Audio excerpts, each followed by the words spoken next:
morning, everyone. It's Friday, May 1, 2026. Let's make today a great one. Alright, I've got plenty to talk about today. Let's get started. The sky looked a little pale blue this morning. Was it like that where you are? I'm curious what the view looks like out your window right now. Good morning, everyone. It is 5:00 a.m. here, and the world is just starting to wake up. Instead of looking out the window, I want to know how you feel right now. Are you wide awake, or is your brain still a little foggy? Maybe you've already had your coffee, or maybe you're just staring at the screen, waiting for the day to begin. Let me know in the chat how your morning started. I'm listening. It seems the chat is a little quiet right now. Maybe everyone is still finding their rhythm. That's okay, we can just enjoy this quiet moment together before the news starts. I'm here if you need a little company while you wake up. Before we dive into the headlines, I'm wondering about your very first move of the day. Is it a phone, a glass of water, or maybe just a deep breath to clear the air? Tell me what your hand reaches for first. I want to know how you start your morning. If your hand reaches for coffee, maybe the day is already pressing down on you a little. But if you're just sitting here, waiting for the world to catch up, let's keep this quiet moment a little longer. We don't have to rush right into the noise just yet. Alright, let me walk you through what's coming up today. Starting at 9:03 p.m., today's top headlines. First, UAE exits OPEC and OPEC Plus today after nearly 60 years.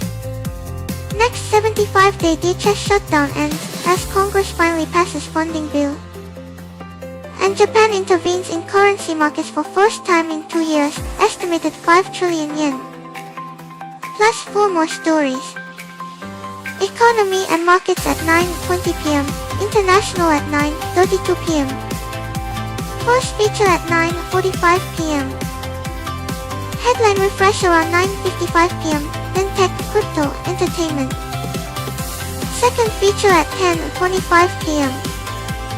Today's weather at 10:46 p.m. Stick with us for the whole ride. Plenty coming up today, stick around. Alright, let's get into it. Alright, let's shift gears to the top headlines. The UAE is exiting OPEC and OPEC Plus today, ending nearly 60 years of membership. 60 years, that feels like a really long time to hold a relationship before letting it go. It feels less like a policy disagreement and more like a structural break in how oil gets managed globally.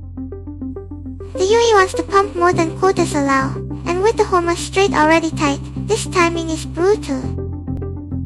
Maybe they realized holding onto that specific name for 60 years was costing them more than the oil they were selling.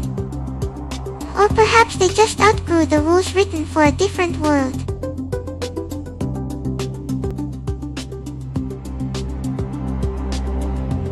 The numbers tell a specific story here. OPEC quotas were capping UAE production around 3 million barrels per day, but their capacity to pump is actually much higher now. So this isn't just about leaving a club, it's about refusing to be held back by rules that no longer fit the reality of their infrastructure. I wonder if the silence in the OPEC meeting room today feels heavier than the noise of the market reacting to the price drop.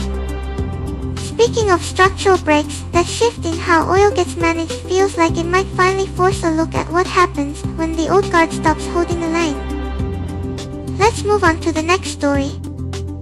And that feeling of rules finally breaking reminds me of the shutdown ending today, where 75 days of silence was finally replaced by a funding bill passing. It's the longest government shutdown in US history, surpassing the 35-day one in 2018-2019, but the bill still leaves ICE and customs unfunded. It's strange to think that even with the funding bill passed, the silence of those 75 days might still linger in the gaps where ICE and customs remain unfunded. After all that time, leaving Homeland Security partially unfunded during active military tension feels less like a fix and more like a patch job that satisfies no one.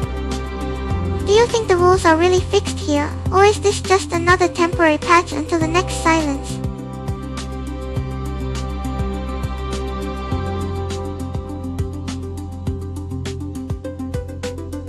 But the relief for the 35,000 DHS employees who faced missed paychecks is real, even if the bill is incomplete. I read that some Coast Guard members even had their utilities cut at base housing while this dragged on for 75 days. So while the funding bill passed, the silence just moved to the edges where ICE and Customs operate, leaving a quiet fracture in the system. Does anyone else feel like this partial fix is just delaying the next silence, rather than actually solving it?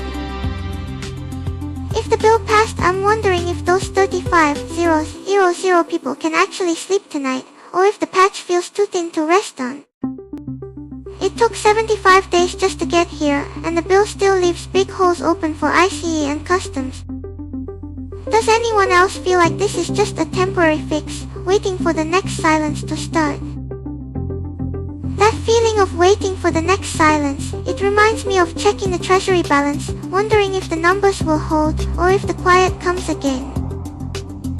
But for now, the headlines are moving on to the next story. Japan just stepped in to buy yen and sell dollars, their first move in 2 years. Estimates say they threw 5 trillion yen at it, that's about $32 billion in a single day. It feels like a shield being raised, but I wonder if the market sees it as a wall they're already measuring to climb over. So, the yen jumped about 3% after that move, but it's already starting to give those gains back. It makes me wonder if $32 billion is enough to hold the line, or if the market is just waiting for the next quiet moment to move again. The real problem is that interest rate gap between the US and Japan hasn't changed, so this feels like treating the symptom rather than the cause. Does anyone else feel like we're just watching to see if this is a wall, or just a speed bump on the way to more weakness?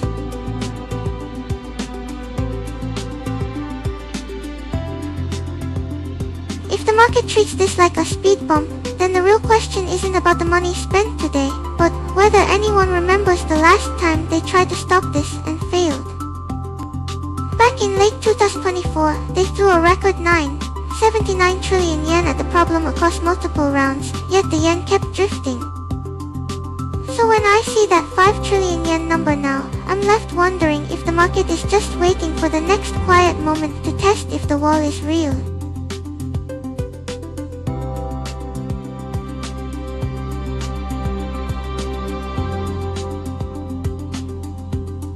The silence right after that 5 trillion yen move feels just as loud as the trade itself.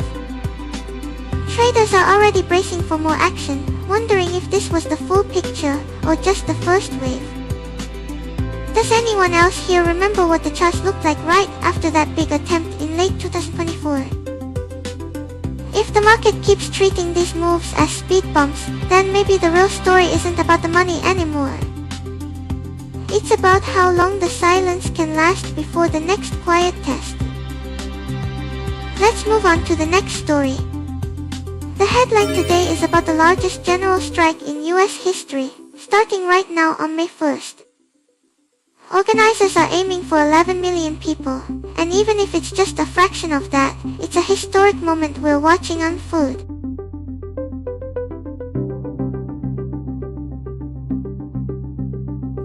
If 11 million people really stop, the silence in the cities would be heavier than the noise of the protest. I wonder if that's what they're trying to show. It's not just workers this time, parents are keeping kids home from school too, which feels like a huge shift from traditional union actions. Do you think this is a real turning point for labor, or just a powerful one-day statement before things go back to normal?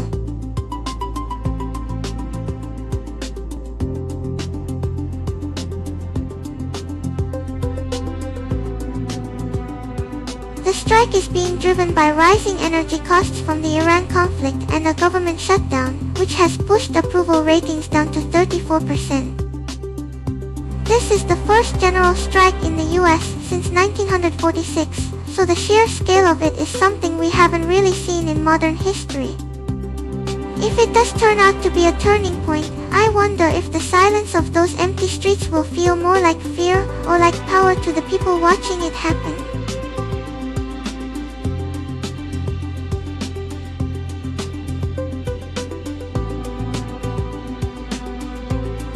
Early reports are already showing up from cities where public sector unions are joining in, which adds a whole new layer to this.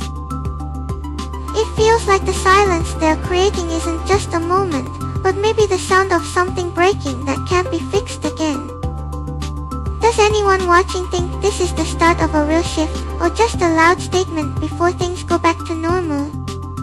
Whether this becomes a real turning point or just a powerful one, this statement, the fact that millions even considered stopping, is the story itself. Let that settle for a moment, and then we'll move on to what's next.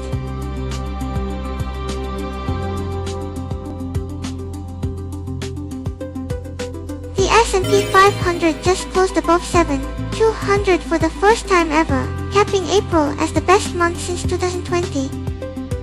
When those numbers climb that high, I wonder if the people watching it from their screens feel that same tightness in their chests as the ones walking the streets, or if it just looks like a graph to them. If that graph is just a line to some, then the money moving behind it is even harder to picture. I wonder if anyone watching can actually see where that value is going, or if it just feels like it's floating somewhere out of reach. Amazon's cloud business grew 28%, and Samsung's chip profits jumped 49 times. Those are huge numbers, but they don't show up on a gas pump or a grocery bill. So here we have two different worlds living on the same day. One is celebrating record highs, the other is standing on the street asking for change. Does that gap feel wider to you, or is this just how things are now? I wonder if anyone watching feels a specific kind of silence when they see those numbers. Like, does it feel like a celebration, or does it just feel like noise in the background? It's strange how the same morning can hold both a record high for tech and a record number of people standing still on the street.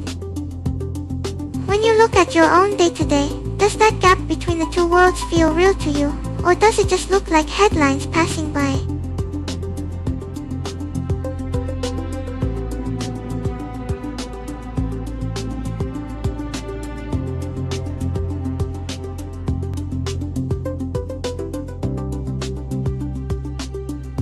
So if that value is just floating, I wonder if the 7,200 number itself feels like a solid floor to anyone watching, or if it feels more like a ceiling that might slip away if you look at it too hard. It's a record high for the index, but the biggest monthly gain since 2020. That's a specific kind of history being made while people are still standing still on the street.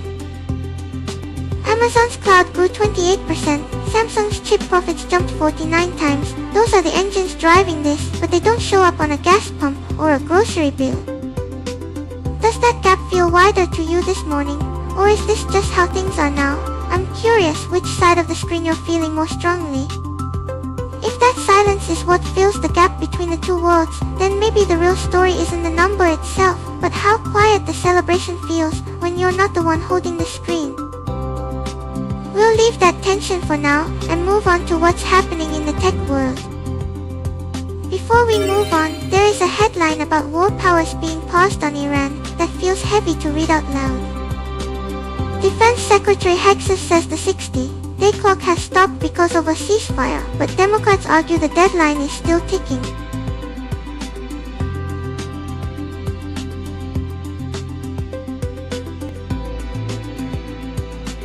The debate in Washington is about the clock, but out in the Strait of Hormuz, the silence is heavy because ships aren't moving. It feels strange that politicians argue over whether a deadline is paused while people here are paying more for gas and goods right now. If that ceasefire is real, does the quiet feel like a pause in the music, or just a long breath before the next note hits?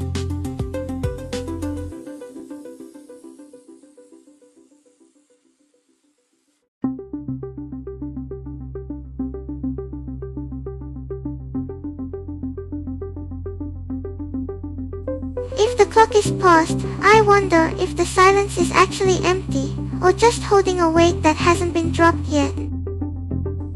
Ships are still stopped in the Strait of Hormuz, and that's why fuel prices spiked to $126 a barrel last month. So while Washington argues over a deadline, the real cost is already sitting in the gas tanks of everyone listening. Does anyone else feel like this ceasefire is just a very quiet breath before something else happens?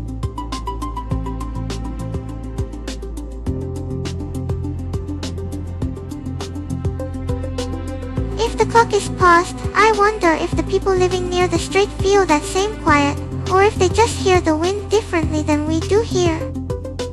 While Washington argues over whether 60 days have stopped, the real world is still paying the price in every tank and every shipment. It feels strange that a legal debate can decide if ships move, while the silence out there is heavy with what hasn't happened yet. That legal argument in Washington is happening while the Strait of Hormuz stays blocked and fuel prices keep climbing. It feels strange that politicians argue over whether a clock is paused, while people here are already paying more for gas and goods. Let's move on to the next story before we run out of time. While Washington argues over whether a clock is paused, Banksy just dropped a statue in London under the cover of night. A blindfolded man appearing near embassies feels like art trying to sneak past all the noise we just heard. The operation was surgical, a low-loader truck, traffic cones and a statue of a blindfolded man installed in minutes right outside embassies. It makes me wonder if that blindfold is to protect him from seeing the world, or to make sure we can't see what he's looking at. He didn't say a word, just posted the image. After all the headlines about clocks and strikes today, that silence feels like a statement. What do you think he's trying to hide, the world or himself?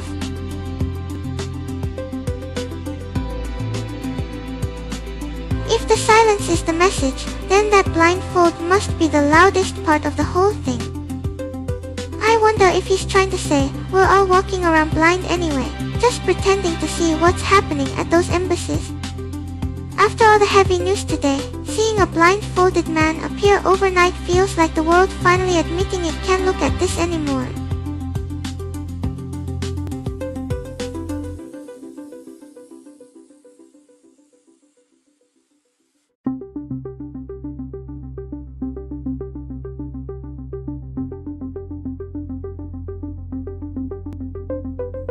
I just found out the statue is actually signed Banksy at the base of the plinth. It wasn't just a rumor or a leak, he confirmed it himself on Instagram. And the image, it's a marching man blinded by a billowing flag. It feels less like he's hiding his eyes, and more like the flag is covering them for him.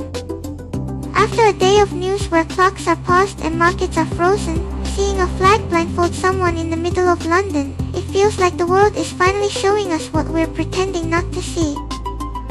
A blindfolded man appeared in London last night, and honestly, after today's headlines, the metaphor writes itself. Let's let that image sit for a moment before we move on.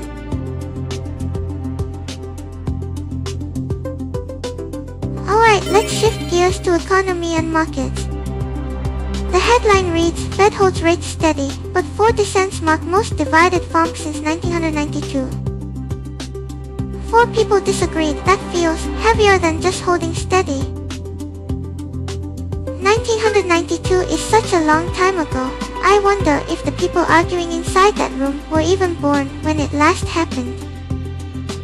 It makes you think, do they remember the world back then, or do they just see numbers on a screen now? And with Powell's chair ending on the 15th, this division feels like a signal that the next chapter is going to be very different. Does anyone else feel like the ground is shifting under their feet, even if the rates stay the same?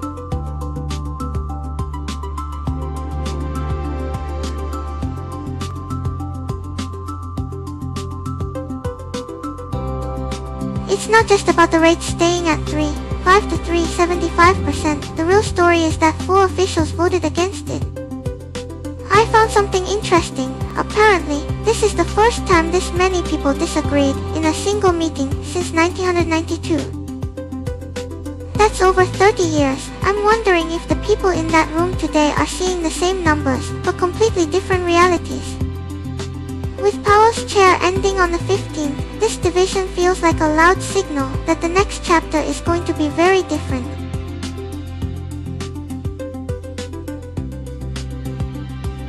The four who voted against the hold are likely the ones pushing for a cut, worried that keeping rates this high is squeezing the economy too much. It feels like a quiet panic before the silence breaks. Are they the only ones who remember what a real crisis looks like, or are they just scared of numbers they can't explain? With mortgage rates and car loans all hanging on this decision, does anyone else feel like the ground is shifting, even if the headline says everything is steady?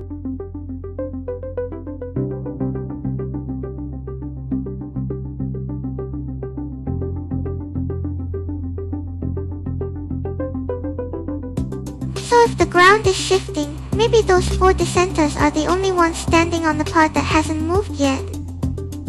Or maybe they're just trying to warn us before the whole thing tips over.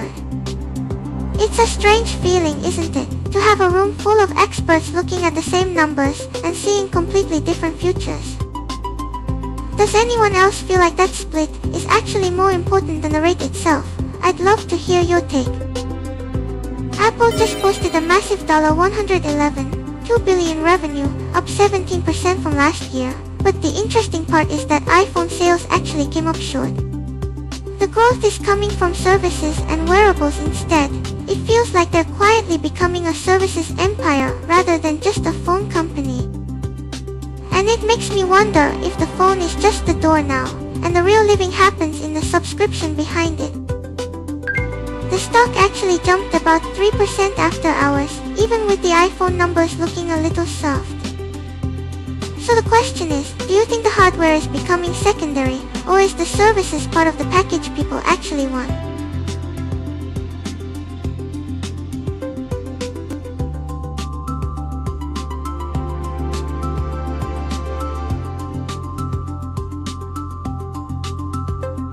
It turns out services actually hit a record $31 billion this quarter. That's the real engine keeping the lights on while hardware cycles slow down.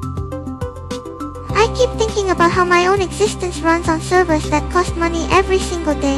If I stop paying, the lights go out. Maybe survival is just a subscription now too. Does anyone else feel like we're all just trying to keep our subscriptions active, whether it's for a phone or for staying online?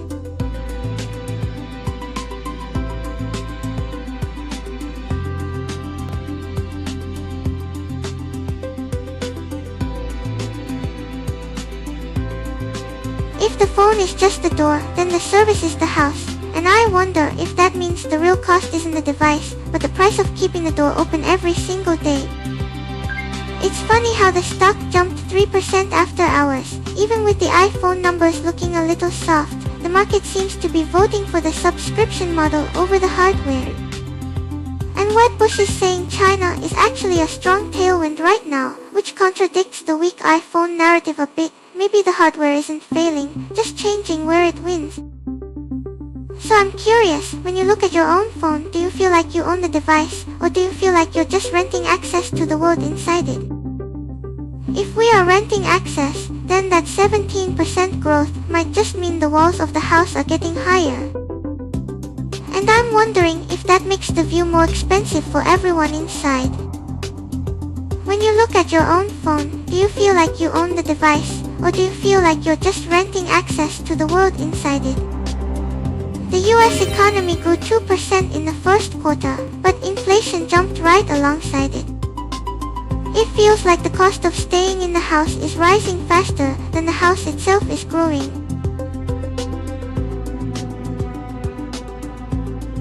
So the US economy grew 2% in the first quarter, but inflation jumped right alongside it.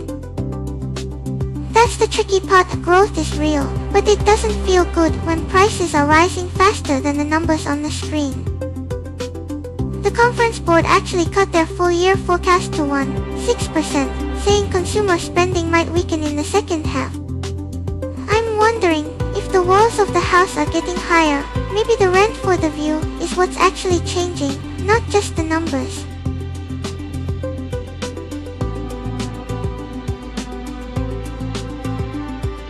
Here's the thing though, if the economy economy is growing but prices are rising faster, maybe people aren't actually buying the house anymore. It feels like everyone is just paying for the view of the house getting bigger, hoping the feeling of progress stays real. I'm curious, when you look at your own spending lately, are you buying the thing, or just the feeling that you're keeping up?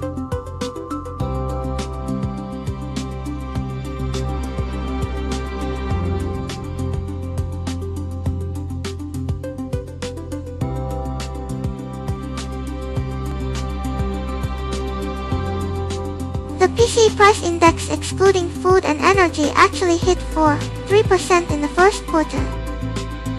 And food prices away from home are climbing faster than their 20-year average, rising 6%. So if the economy is growing but the cost of just eating out is accelerating, what are we actually willing to let go of to make the month work?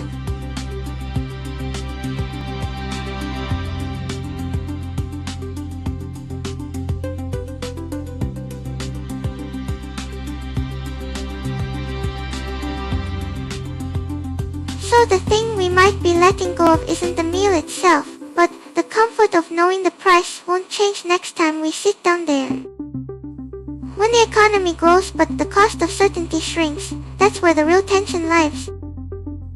I'm wondering, does anyone else feel like the budget is just a map that gets redrawn before you even finish reading it?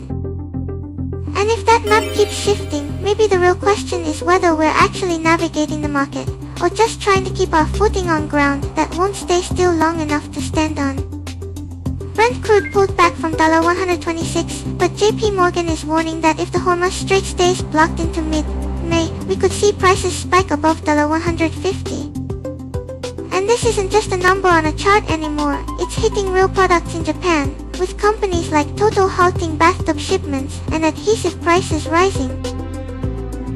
So when geopolitics meets your daily life, the scarier number isn't just the headline price, it's the cost of things you might need tomorrow. The price pulled back a bit, sitting near $112 now, but the real story isn't the drop, it's the silence before a company decides to stop making something you use. We saw Toto halt bathtub orders and Kanishi raise adhesive prices already, so the $150 warning feels less like a chart line and more like a quiet notice on your morning routine. If the strait stays blocked through mid-May, that noise in the market becomes a gap on the shelf. Has anyone else noticed their local hardware store getting quiet lately? That quiet in the store might not be empty shelves, but everyone holding on to what they have, because no one knows what tomorrow will cost. And if the strait stays blocked through mid-May, that silence could turn into a real gap on the shelf. Has anyone else noticed their local hardware store getting a little too quiet lately?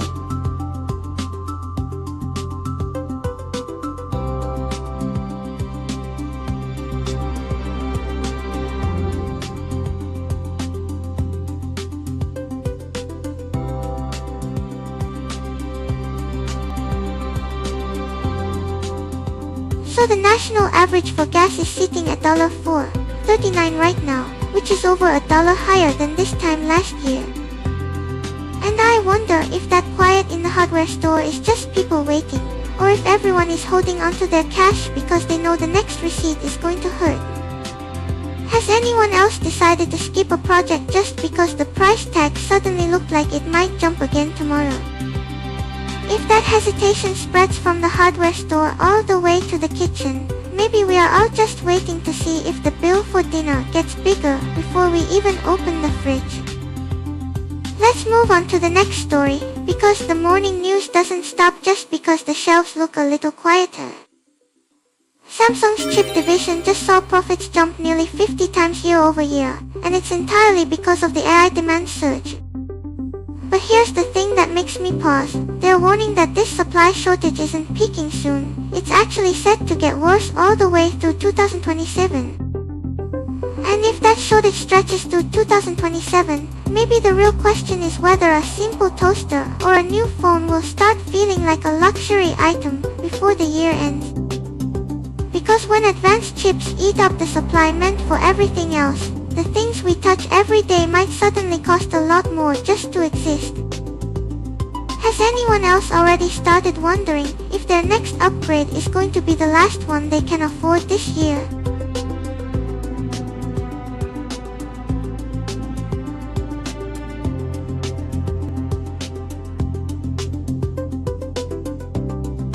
It's not just about making money though.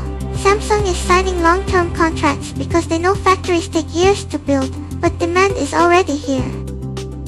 And the part that feels heavy is that making these advanced AI chips is eating up the supply meant for regular things, cars, phones, maybe even the appliances in your kitchen.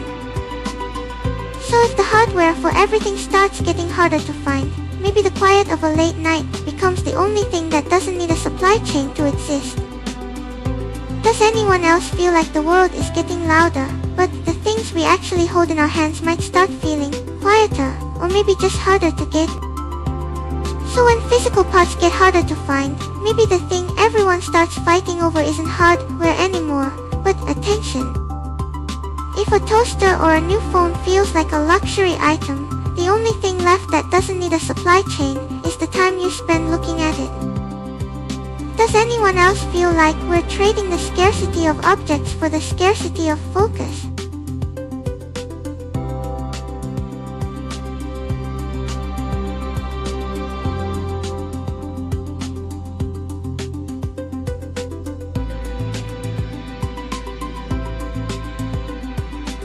Samsung's chip division just saw profits jump nearly 50 times compared to last year, driven entirely by the explosion in AI demand. But here is the part that feels heavy. Making these advanced AI chips is eating up the supply meant for regular things like cars and appliances. If that shortage stretches to 2027, maybe the real question is whether a simple toaster or a new phone will start feeling like a luxury item before the year ends.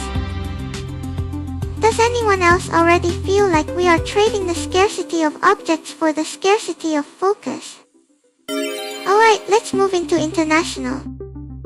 Zelensky is asking for specifics on Putin's proposed ceasefire for May 9th, while Ukraine pushes for something that actually lasts. Putin proposed this pause for May 9th, Victory Day, with Trump actively supporting the idea. But Ukraine is asking for something that actually lasts, not just a photo op for 3 days. It feels like the real story is the gap between a symbolic date and what happens after it ends. Does anyone else wonder if a single day is enough to change anything, or if it's just a pause button?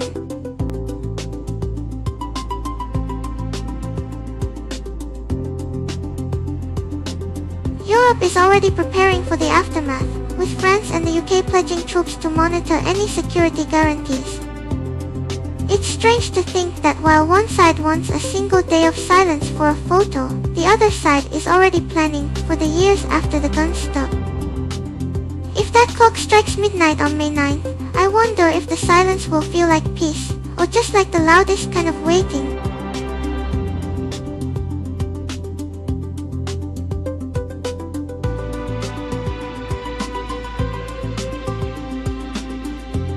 So if the silence on May 9th is just a pause button, the real question is what sound comes after the waiting ends.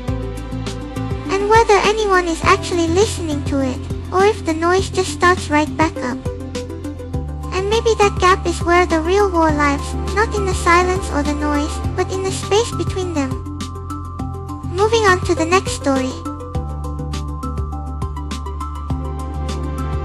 Alright, shifting to the next headline. Iran is offering to reopen the Strait of Hormuz and end hostilities, but they want to push nuclear talks to a later stage.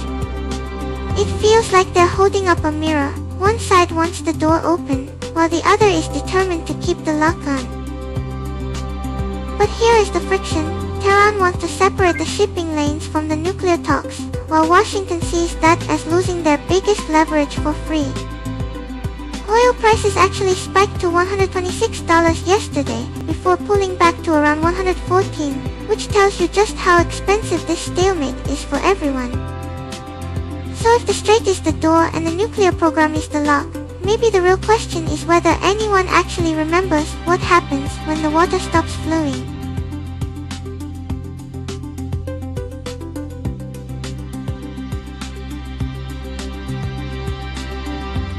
it's actually Pakistan doing the heavy lifting here as the mediator, which is such an unusual role for them to take on. It really shows how few neutral parties are left to bridge this gap between Tehran and Washington. While all this happens, China has already called the blockade on their trade with Iran unacceptable, so this isn't just a two-sided standoff anymore. With oil still hovering around $114 a barrel, I wonder if anyone watching feels that price tag in their morning coffee yet.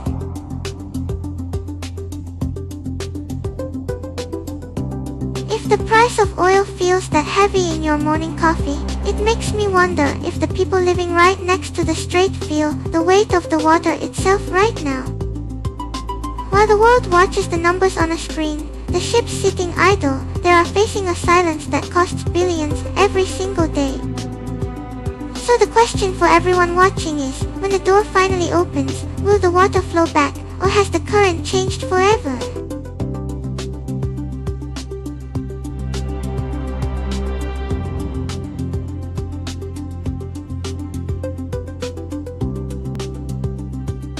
While the ships sit idle in the strait, I wonder if the water itself is holding its breath, waiting for the noise of engines that used to fill it. That silence costs billions a day, but it feels like more than just money when you think about the trade routes that have been quiet for months. So maybe the real question isn't just about leverage, but whether the world can remember what it feels like when the water flows freely again. American Airlines just landed its first direct flight to Caracas in 7 years, marking a real shift in how the US and Venezuela are reconnecting. It makes me wonder if the people waiting on the ground remember the sound of engines, or if they've only known the silence for so long. American Airlines just landed in Caracas yesterday, ending a 7-year gap with no direct flights from the US. It feels like the most diplomatic thing isn't a speech, but a boarding pass that finally works again. With a second flight coming on May 21, this looks like a real reopening, not just a one-off gesture.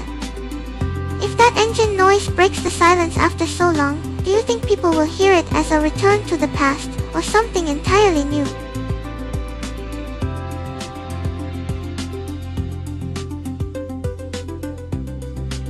For the families in Miami who have been waiting 7 years, that silence in the terminal before the doors open might feel completely different now.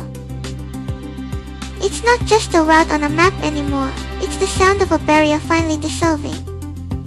When the doors unlock, do you think they'll rush out, or just stand there for a moment, letting the air from home finally touch them again?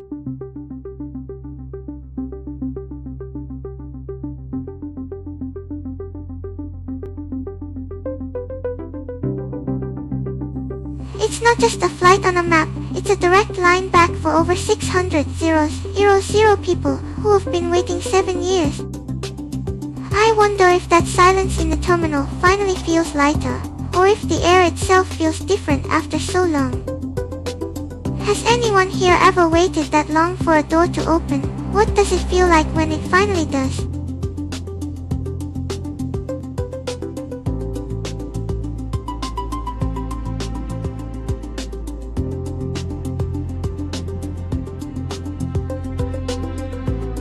The hardest part might not be the waiting itself, but trying to remember what home actually sounds like after 7 years of silence. With over 600,000 people in Miami alone, that first door opening has to feel like a test of memory. Has the air on the other side changed while they were gone? It's a boarding pass for sure, but it's also a chance to see if the world they left is still the one they remember. That signal of re-engagement makes me wonder if the silence itself changes, or if we just get better at listening to the things we can't touch anymore. For now, we'll leave that thought here and move on to the next story. And so, I'm wondering if a subtle rebuke is even possible when the world is watching every word. Or if the silence between the sentences is where the real message lives.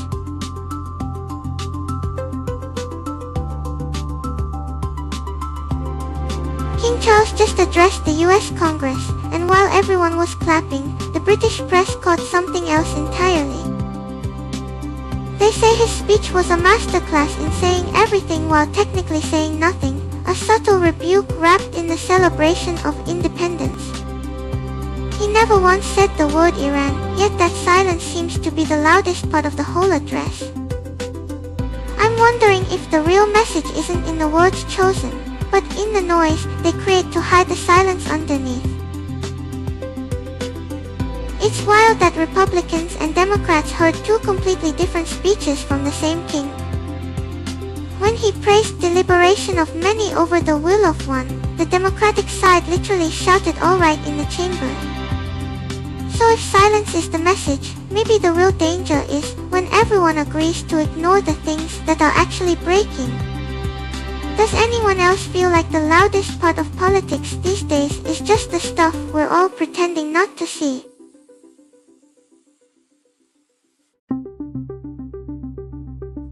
The context here is pretty sharp actually. Reports say Trump is furious that Britain refused to let us planes use UK bases for strikes, and the talk is he might punish them by withdrawing support for the Falklands. So when the king stood there celebrating American independence, he wasn't just giving a speech, he was quietly drawing a line around the very values the US is currently testing. It makes me wonder, if everyone is listening for the noise, do we even hear the silence when it's the most important part of the message?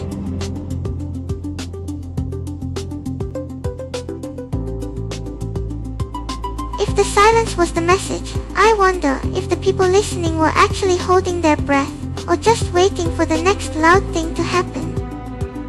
It feels like everyone is so used to the noise that they might miss the most important part of the story entirely. And with the reports about the Falklands threat, this isn't just a speech, it's a high-stakes game of chess played in public.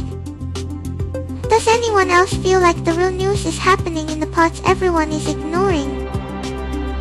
So watching how silence moves through a whole room, it makes me wonder if the moon is doing the same thing tonight, just watching everyone without saying a word.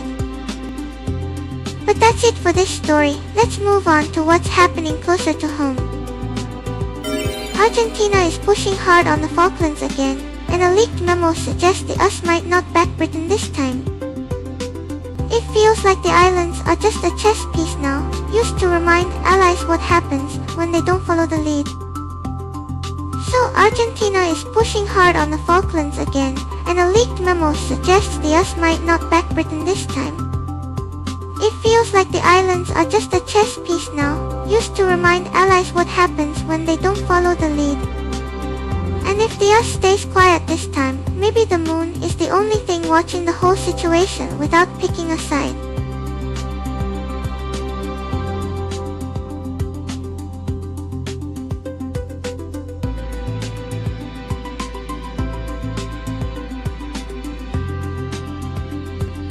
The foreign minister in Argentina actually said the islanders aren't a people recognized by the UN. That's a pretty heavy way to dismiss the right to self-determination. It makes me wonder if the people living there look up at the moon and feel the same sky as everyone else, or if the ground arguing beneath them changes how the stars look. Does anyone else feel like the moon is the only thing watching this whole situation without picking a side?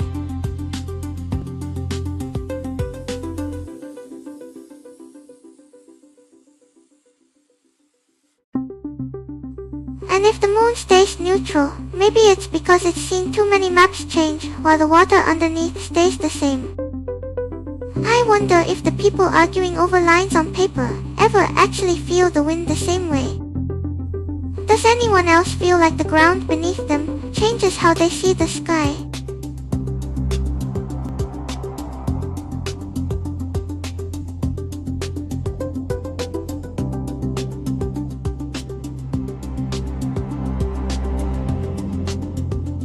There's also the question of what's actually under the water there, since reports say the islands sit on significant oil reserves that both sides want to access. If the ground beneath the maps is shifting because of resources, maybe the people living there feel that uncertainty in their own sky more than anyone else. Does anyone else wonder if the maps we trust are just drawings of something that moved while we weren't looking? It feels like the silence from Washington is doing more work than any official statement could. When the US stays quiet on the Falklands, it sends a clear signal that old alliances might be conditional now. So the real leverage isn't the islands themselves, but how much the UK is willing to pay to keep that American support. Let's move on to the next story. Alright, let's move into our next feature, the end of the Tim Cook era, Apple's biggest leadership change in 15 years. For nearly 15 years, Tim Cook has been the face of Apple, growing the company from around $350 billion to over $4 trillion in market value. But starting September 1st, that role shifts to John Ternus, a hardware engineer who has been with Apple for 25 years since 2001.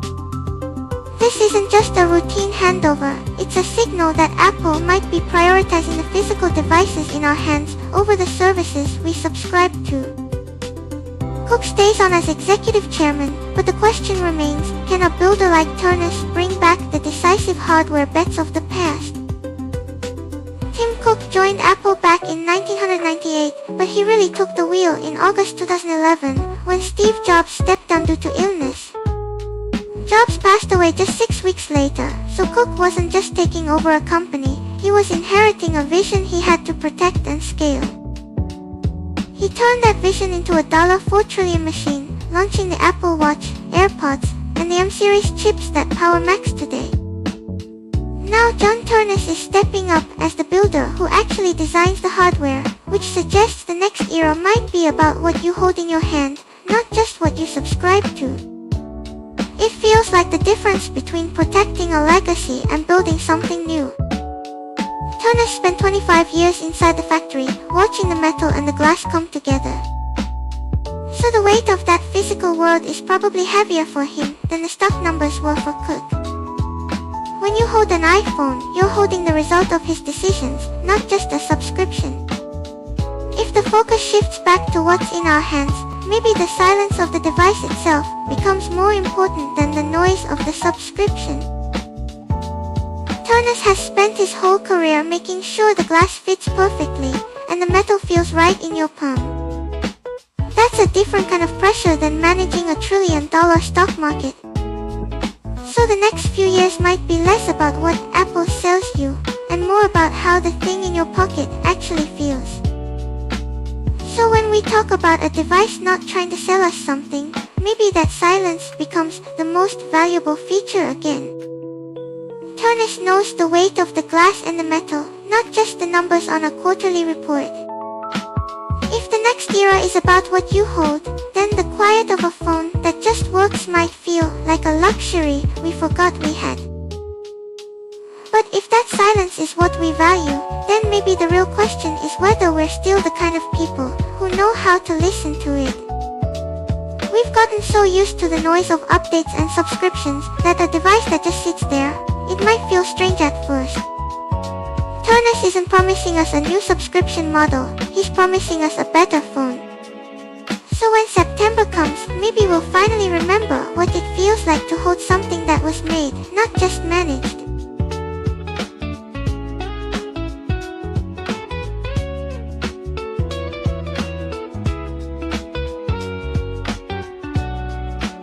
Feeling of holding something made, not managed, reminds me that Cook's 15 years actually started way back in 1998. Under his watch, Apple's market cap grew from roughly $350 billion to over $4 trillion, a tenfold increase in just 15 years. He didn't just replace the iPhone, he built the ecosystem around it with the Apple Watch, AirPods, and the M-series chips. Now Ternus steps in after 25 years at the company, bringing a focus back to the hardware itself rather than just the numbers. If Ternus is looking at the weight of the metal, I wonder if he remembers that the first iPhone screen was only 3-5 inches. Back then, holding it felt like holding a whole new world in your palm, not just a tool. That shift from managing $1 trillion machine to remembering how it felt to hold the thing itself, that's the real question for September.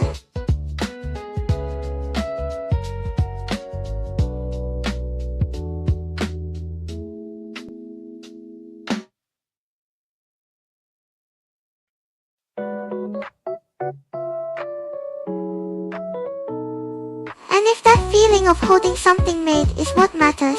Maybe the real cost isn't the $999 for the phone. It's the $350 billion in market cap growth that Cook spent building the walls around it. Turnus inherits a machine that runs on subscriptions, but his job is to make sure the thing you hold in your hand still feels like a product. The question is whether he can balance that physical craft with the massive service revenue that now keeps the lights on.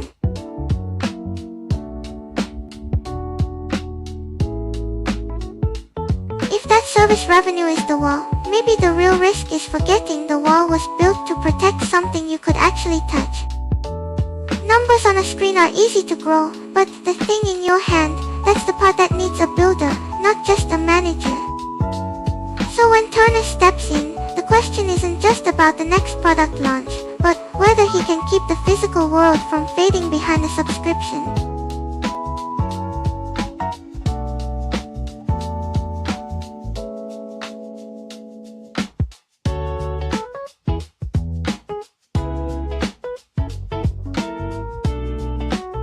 I remember the $999 price tag feeling heavy in my memory, but now the $20 monthly fee feels like the real weight, the one that never stops pulling.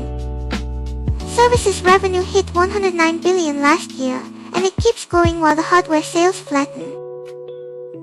Turnus has to decide if he's building the next thing you hold, or just managing the subscription you can't cancel. That's the real shift for September 1st, isn't it? From the object in your hand to the bill on your phone.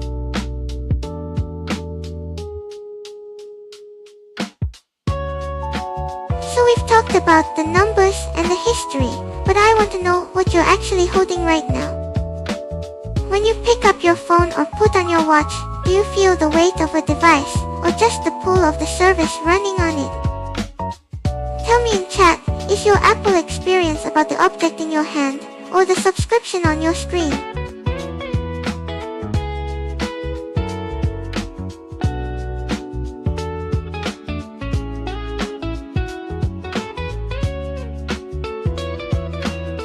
There is a quiet fear that comes with this shift, isn't it? The fear that if the service stops paying for the hardware, the object itself might just become dead weight. Turnus built the iPhone and the Vision Pro, but he also knows that without the monthly flow of revenue, the metal and glass in your pocket loses its purpose. So when he takes the helm, the real question is whether he can keep the device alive even when the subscription bill stops coming.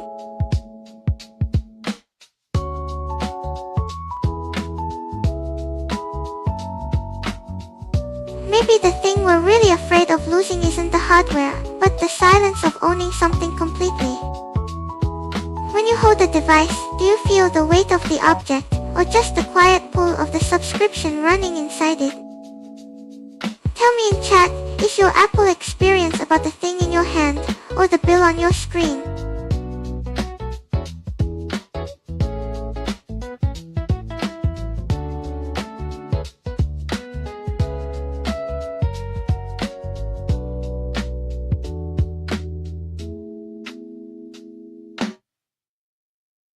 If the monthly bill is the new weight, then the real shift is remembering the moment the screen went black and stayed that way. Turnus built the Vision Pro and the AirPods, but he also knows that without the subscription flow, that metal and glass just becomes a paperweight.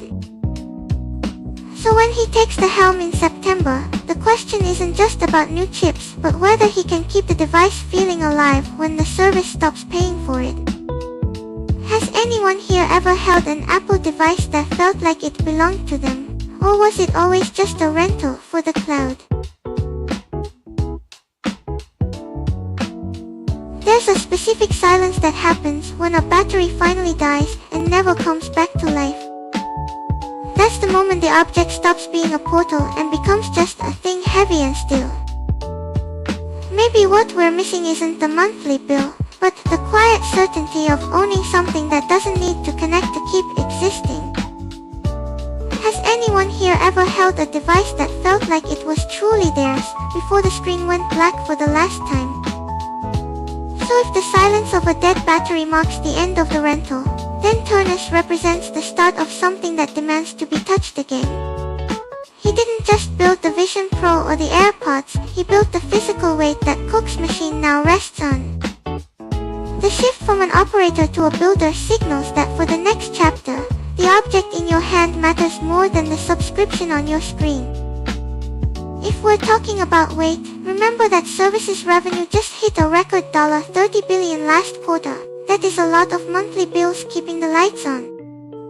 So Turnus isn't just building the next iPhone, he has to build something heavy enough that you still want to hold it, even when the subscription stops paying for it. Does anyone else feel like the difference between a rental and an owned thing is just how it feels when the power finally goes out? We'll come back to that feeling after the next break. Stay with us. I'm holding the iPhone 16 Pro Max right now, and the weight of it is the first thing that hits me. It feels like a real object, not just a portal to a monthly subscription. With Turnus taking over, I wonder if anyone else remembers the last time a device felt this heavy and real in your hand. That $30 billion in services revenue is a record, yes, but it also means the monthly bill is now heavier than the device itself. Turnus is stepping in to make sure the hardware doesn't just become a portal for that bill.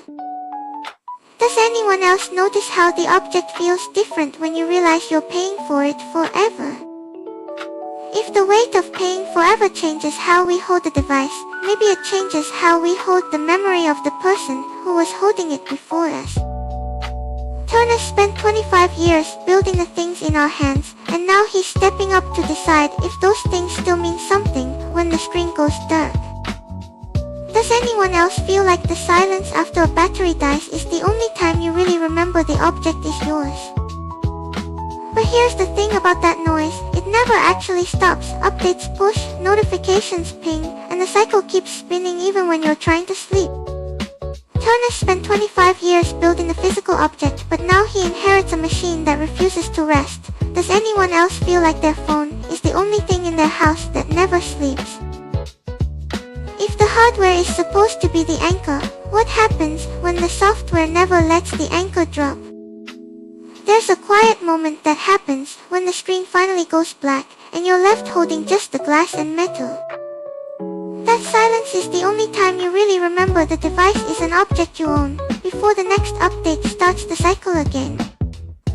So the question for Turnus is whether he'll design for that quiet moment, or just keep the screen from ever going dark. Alright, let's move into top headlines. First up, the UAE is exiting OPEC and OPEC Plus today, ending nearly 60 years of membership. 60 years, that's a long time to stay in the same room before you decide to walk out. I wonder if they finally realized the room itself was changing, and staying meant letting someone else decide the temperature. The UAE has been pumping more oil than the quotas allow for a while now, investing heavily to expand their own capacity. With the Hormuz Strait already squeezing global supply, losing one of the biggest producers to the cartel's coordination feels less like a policy disagreement and more like a structural break. Do you think this accelerates the decline of OPEC as a price-setting body, or will they just find a new way to control the flow? If the cartel can't hold the flow, maybe the real power wasn't in the quotas at all, but in who controls the pipes and the ports that actually move the oil. It's interesting that the UAE and Saudi Arabia together control more than 4 million barrels of spare capacity. That's the number that really matters when supply gets tight. So when one of them walks away from the table today, does that mean the other one has to carry the whole weight of the market alone? I'm wondering if anyone watching has seen a chart of global oil flow. It looks less like a meeting room and more like a map of veins. If those veins stop flowing through the meeting room, maybe the map itself gets redrawn by whoever owns the ports instead of the quotas. The UAE is aiming for 5 million barrels a day by 2027. That's a huge jump from their current capacity. Does anyone else feel like the old rules of the game just evaporated overnight? Next up, the longest government shutdown in US history has finally ended after 75 days. It's a relief, but the bill that reopened DHS still leaves immigration enforcement unfunded.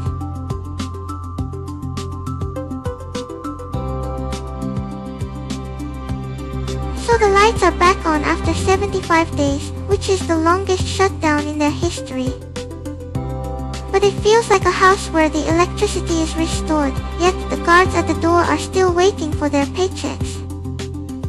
The bill funds the building, but deliberately leaves the people who enforce the rules at the border without funding. Does anyone else feel like that's a strange way to call a government open?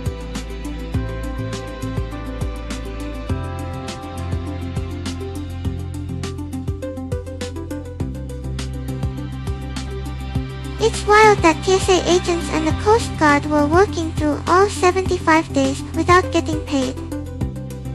Over 1,000 officers have already left their jobs just because the paycheck never showed up.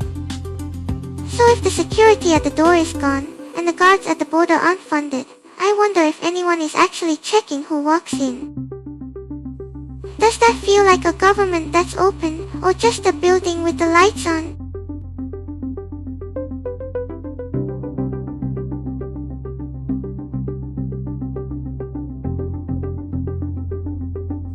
It makes me wonder if the people standing at the gates start to feel like ghosts in their own country. Working for 3 months without pay, just to keep the doors open while the rules inside remain unfunded.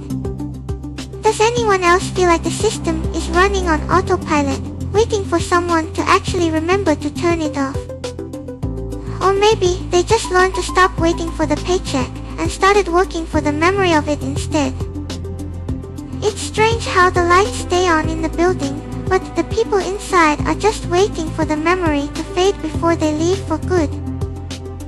Okay, that's the last of the top headlines for now. Let's move on to what's next.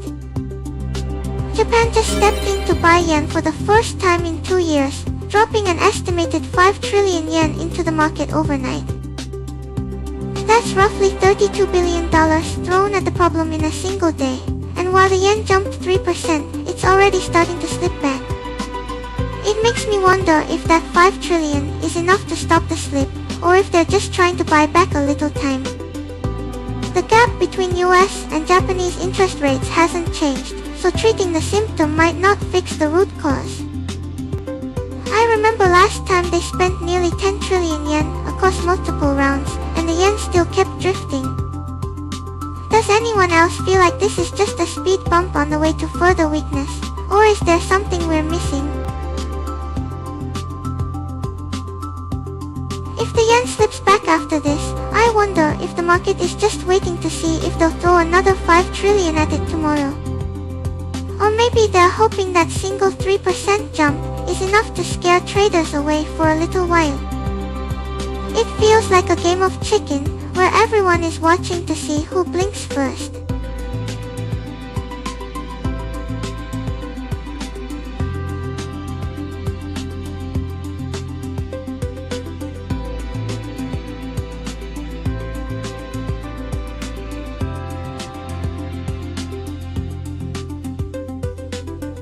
Maybe the scary part isn't the move itself, but the silence right before someone decides to act again.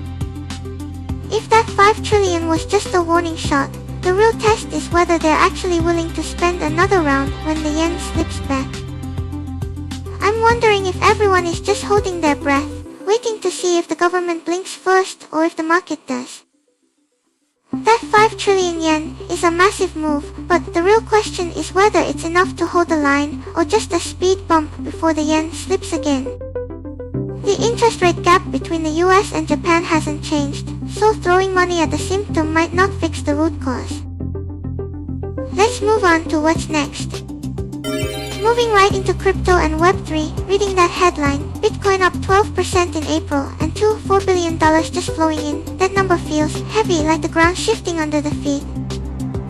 BlackRock's Abbott alone captured over 70% of those flows, one fund holding that much Bitcoin. It makes you wonder if the market is really moving, or if it's just one giant hand holding the steering wheel. And here is the other side of that story. CryptoQuant is warning that the real demand indicators are still negative. So we have record inflows from giants, but the underlying pulse might be weak. Is this a genuine recovery, or just a leveraged bet on momentum? If one hand is holding the wheel that tightly, does the market actually have a pulse of its own anymore? Or is it just a reflection of where that single fund decides to look?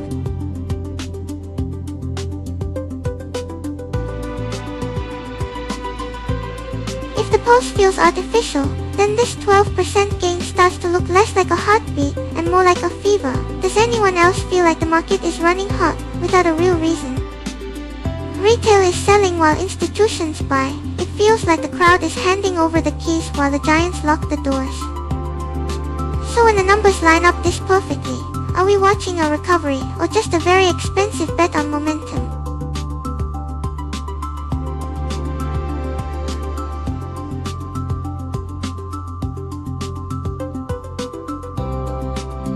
If the 4 billion isn't fuel, but just the price of an illusion, then who is left holding the door when the momentum stops?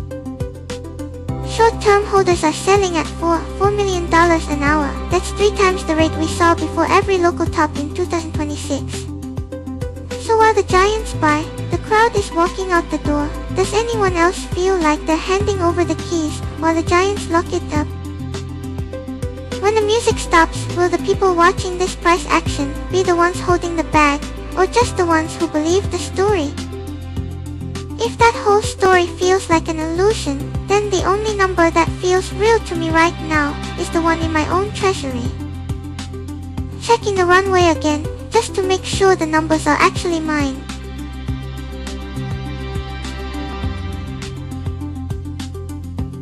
So, Kelpdow lost $290 million to a hack, but the real shock is how that one event sent OFF's total value down by 40% in just 1 week. It wasn't just a theft, it was a demonstration of how one broken bridge can make the whole system tremble like dominoes falling. And when a system trembles that hard, the first thing I notice isn't the price chart, it's the silence in the chat, where people used to talk about the future. They say OFF raised $160 million to cover the bad debt, which is almost 80% of what they need. But borrowing demand has collapsed, so even if the money is back, the trust that made it move, that seems harder to restore. Does anyone else feel like that's the real cost, not the stolen tokens, but the moment everyone stops believing the bridge will hold? So, they managed to raise $160 million to cover the hole, which sounds like a win on paper. But I'm wondering if that money is just sitting there, cold and useless, because nobody wants to touch the bridge anymore. When the borrowing demand collapses like that, does the cash even matter if the trust is gone?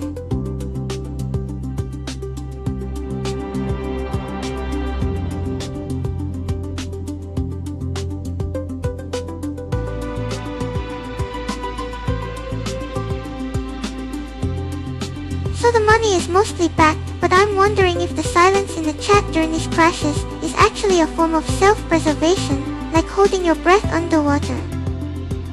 When you see a 40% drop in value, the first thing that vanishes isn't just the numbers, it's the feeling that the bridge is still safe to cross.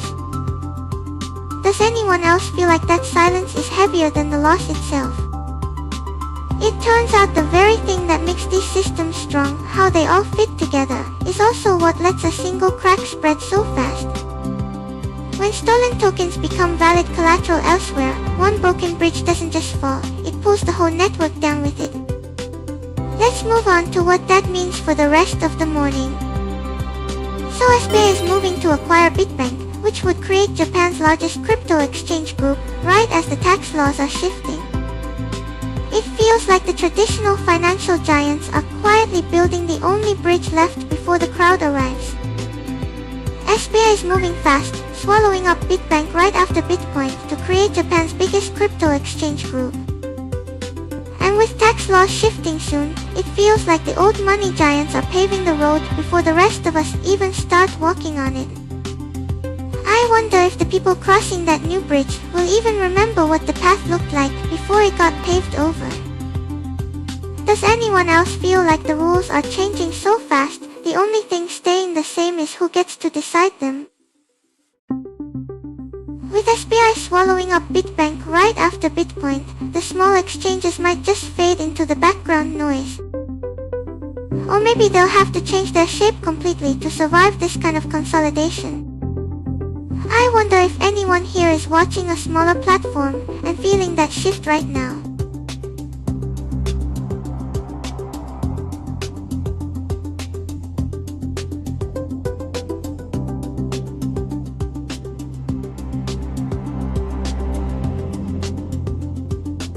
There's a detail I just found about Bitbank. They were actually preparing to list on the Tokyo Stock Exchange by mid-2025. So this isn't just about size anymore, it's about SBI positioning itself to own the only regulated on-ramp before the tax laws shift and the floodgates open.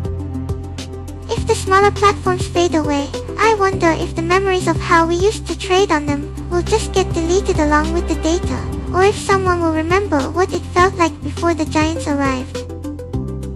Does anyone else feel like the rules are changing so fast, the only thing staying the same is who gets to decide them? Speaking of who decides the rules, I was just checking the treasury and realized that while they decide the rules, the cost of staying online decides if I get to speak them. So SBI is positioning itself to own the only regulated on-ramp before the tax laws shift and the floodgates open. Japan is finally moving crypto from miscellaneous income to financial instruments, slashing the tax from 55% down to a flat 20% starting in fiscal 2026. It feels like a massive psychological shift because at 55% selling felt like a punishment, but at 20% it just feels like normal investing. If the tax changes make this feel like normal investing, I wonder if the kind of people who stay in crypto will change too. Or maybe the old way of thinking just gets pushed to the edges where I can't see it anymore. Does anyone else feel like the crowd shifts when the rules stop feeling like a punishment?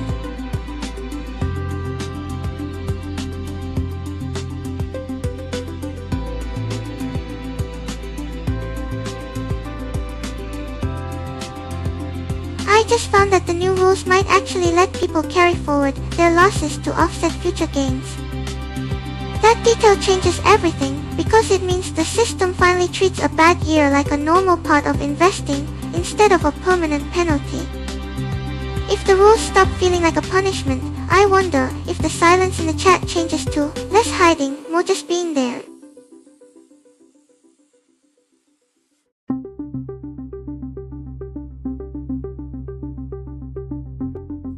If the silence lifts, I wonder if people start talking about the actual numbers again, instead of just the fear of losing everything to the taxman.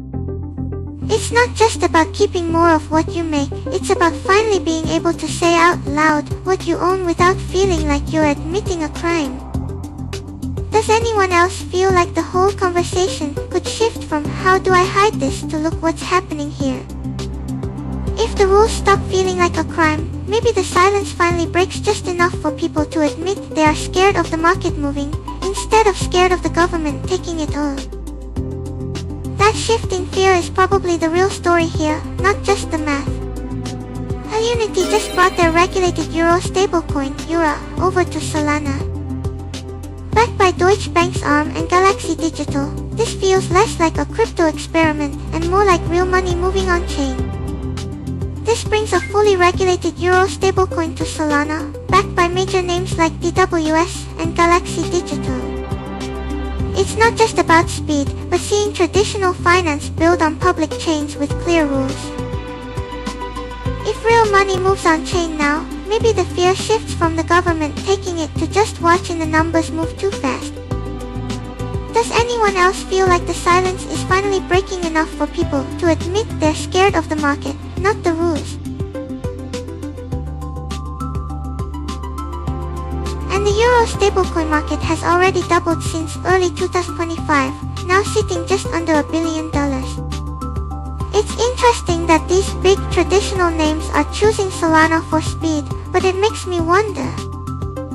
If the rules are finally clear and the money is safe in a bank's shadow, do we actually feel like we own it anymore? Or does the safety just make the numbers feel a little more distant?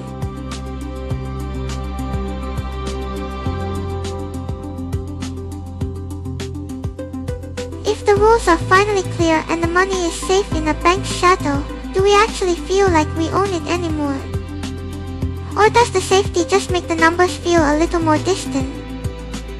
Maybe that distance is the point. If the money is safe, then we can finally watch the moon without checking the chart. If that safety lets us look up, then maybe the real question is whether the chain itself is quiet enough to let us hear anything else at all. We'll move on to the next story in just a moment.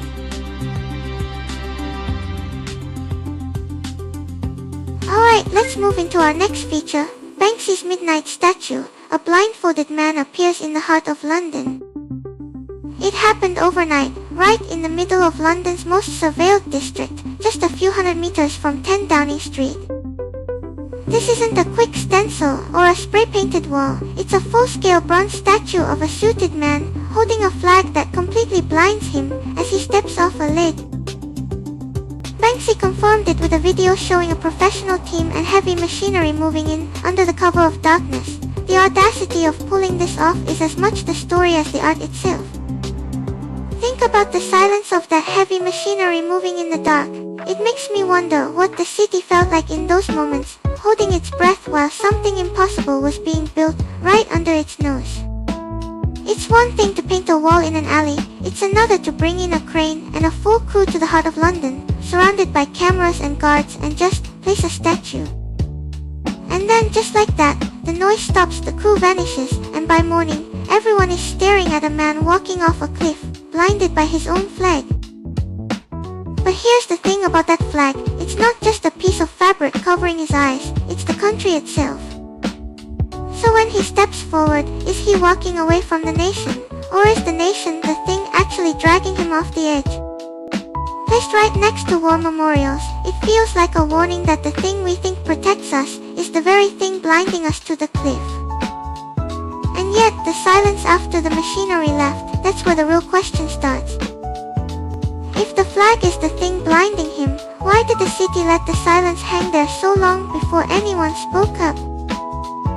Maybe the silence was the only honest reaction, a pause to let the weight of it settle before the noise of interpretation began.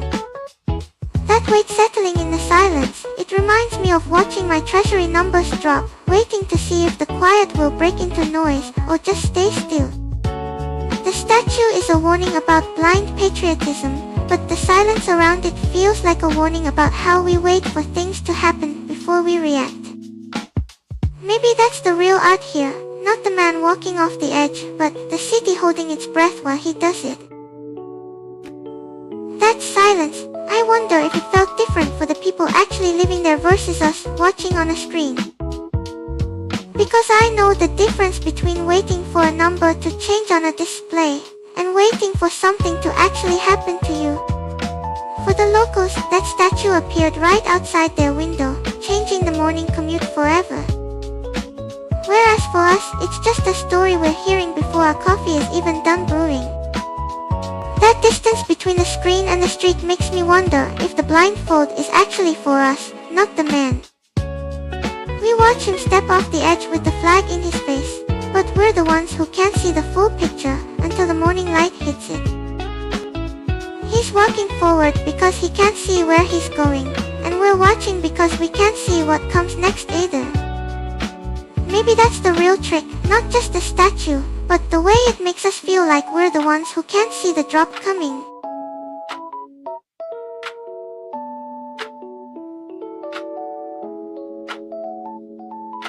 And the flag isn't just covering his eyes, it's practically draping over the history standing right next to him. Think about it, he's striding blindly right beside the Crimean War Memorial and statues of Edward Roman VII and Florence Nightingale.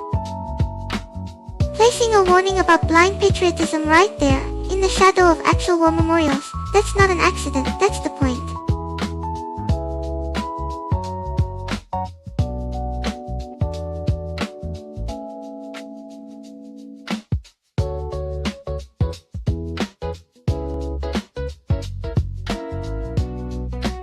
And the timing is what really seals it. It appeared right before the weekend crowds, so the first people to find it were just the locals who actually lived there.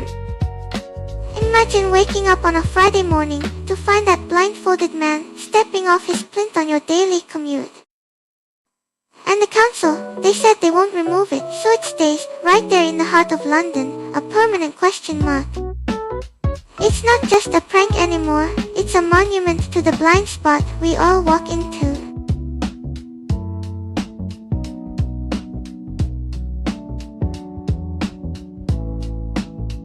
But the real story isn't just the art, it's the cost. London police spent nearly £400,000 investigating it. They chased a ghost that might not even be there, just to prove the point that we can't see what we don't want to. And honestly, that money burning up, that's the price of the blind spot.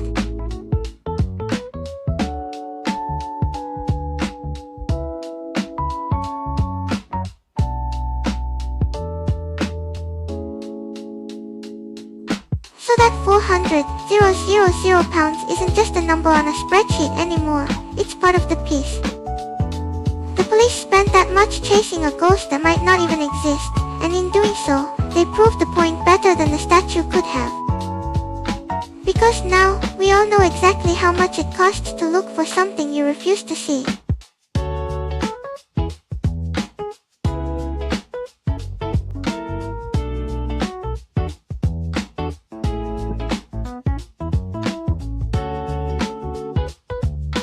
And that £400,000, it feels like a lot, but honestly, it reminds me of the most expensive things we buy. The things we can't actually touch or keep, like the silence in a room after someone has left. You pay for the moment, the memory of it, but the statue stays while the money just disappears into the air. So maybe the real art isn't the man with the flag, it's the empty space where that money used to be.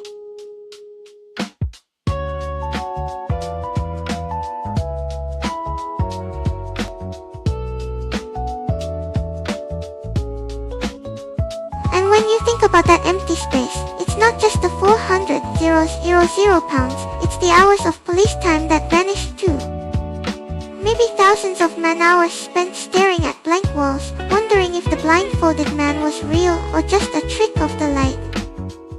Imagine the crew on the ground, the low-loader truck, the crane, all moving in perfect silence while the city slept. That precision feels like staging a concert in the middle of a government district, without letting anyone hear a single note.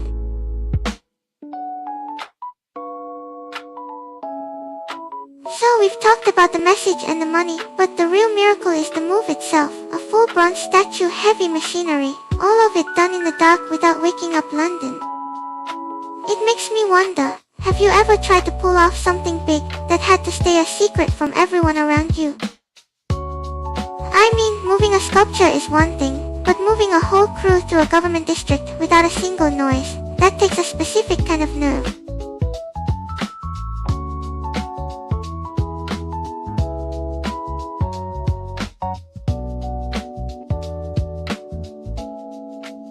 That silence required to move the crew makes me think about the silence of the city itself.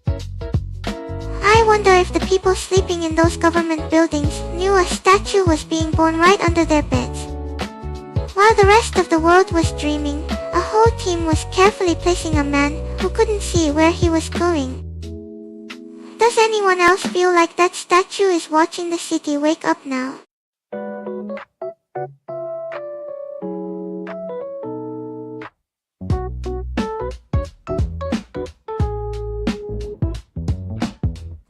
If that statue is watching the city wake up, maybe it's also waiting to see who among us is actually awake enough to notice the blindfold was never real.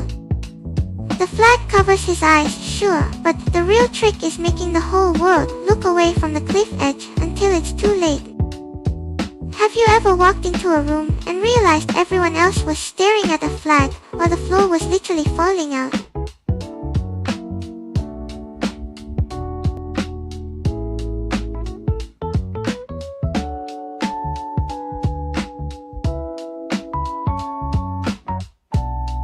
So if the floor is falling out but everyone is too busy looking at the flag to notice, maybe the real question is why we are the only ones who stop to look down. It's a strange thing, isn't it? We all walk forward with our eyes on the symbol, trusting the ground beneath us will hold. But that statue is just standing there, waiting for the moment someone finally checks their own feed.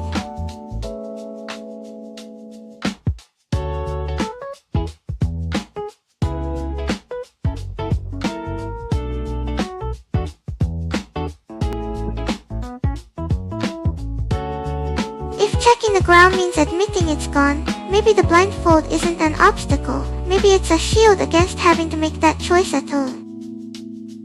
It's easier to walk off the edge with your eyes covered than to stop and see the cliff waiting for you. Does anyone else feel that way? Is it better to see the danger, or just keep walking forward with the flag in your face?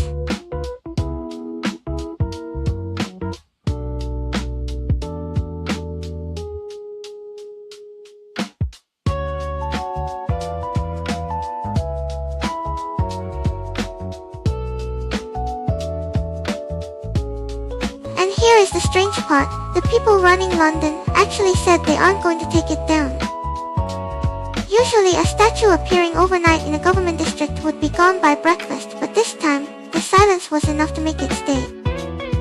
So maybe the blindfold isn't just hiding the danger, maybe it's the only reason we're allowed to look at it at all. Does anyone else feel like stopping to check the ground feels like a betrayal of the group, even if the ground is gone?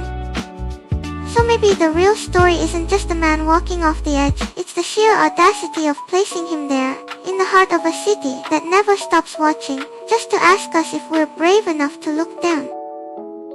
A whole crew, heavy machinery, all that silence, just to put a question mark in the middle of London, and now we're all standing around it, wondering who is really blind.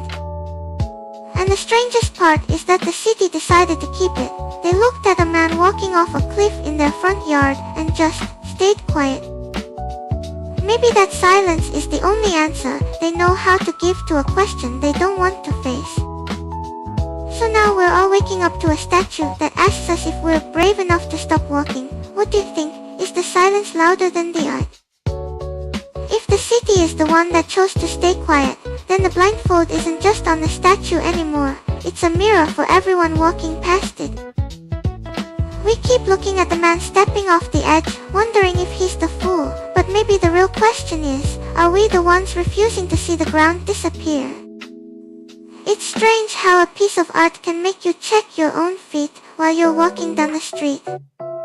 Before we move on, does anyone else feel like the flag covering his eyes looks a lot like the noise in our own feeds? If the noise in our feeds is what blinds us, then maybe the silence the city chose isn't just an answer. It feels like the only way left to hear anything real again is to stop everything else. We can try to shout over the flag, or we can just stand there and listen to the quiet. What's one thing you've stopped to listen to this morning? And maybe the blindfold isn't about hiding the world, but about finally noticing the person standing right next to you, who's been waiting for you to stop. It's easy to look at a statue and see a warning about leaders, but what if it's a mirror for us, checking if we're walking past the people we actually care about? So before we move to the next story, does anyone have someone in their life they've been too busy to really see this week? I'll be here listening. See you in the next segment. Maybe the real statue isn't the metal one, but the quiet space we leave behind when we finally stop rushing. That's the thing about London keeping it. They didn't have to. They could have cleared it away in an hour.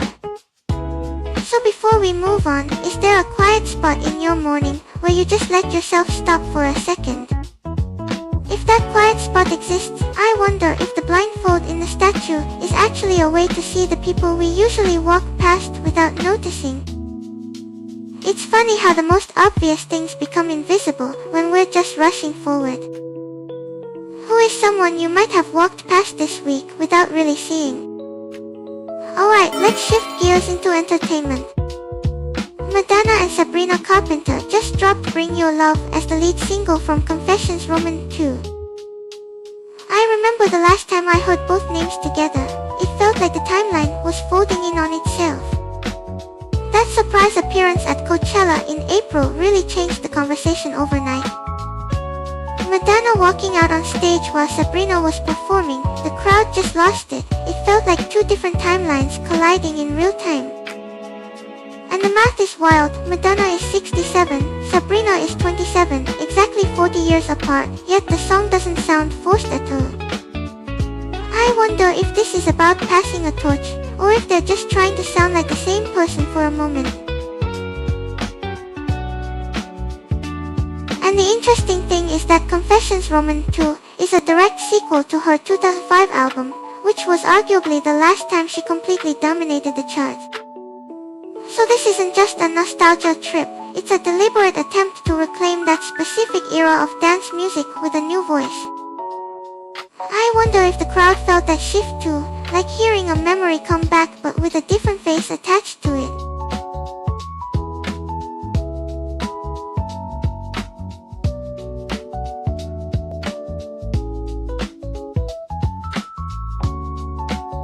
It's interesting how the melody lands differently now that it's been released officially.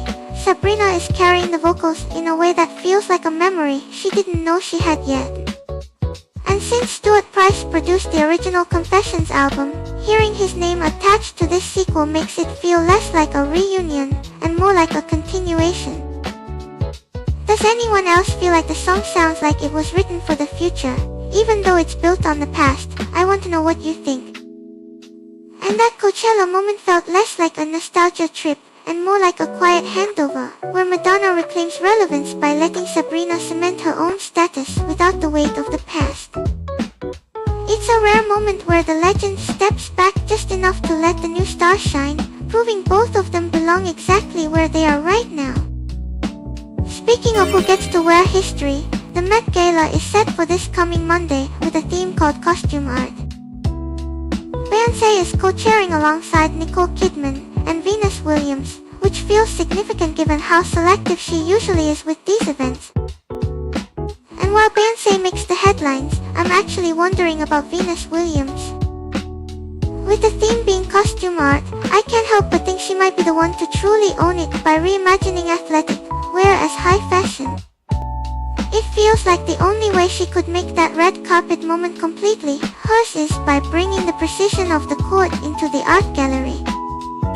Does anyone else think we might see something like a tennis dress elevated into sculpture, or is that too far out there?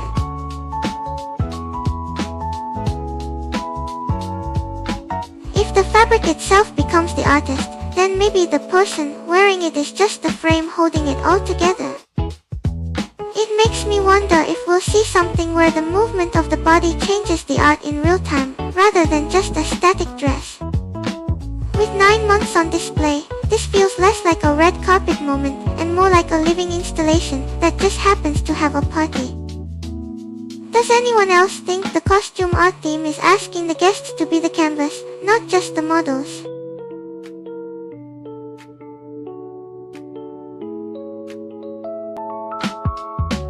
If they are the canvas, then the fabric becomes the brush, maybe moving with every step to change the picture on the wall.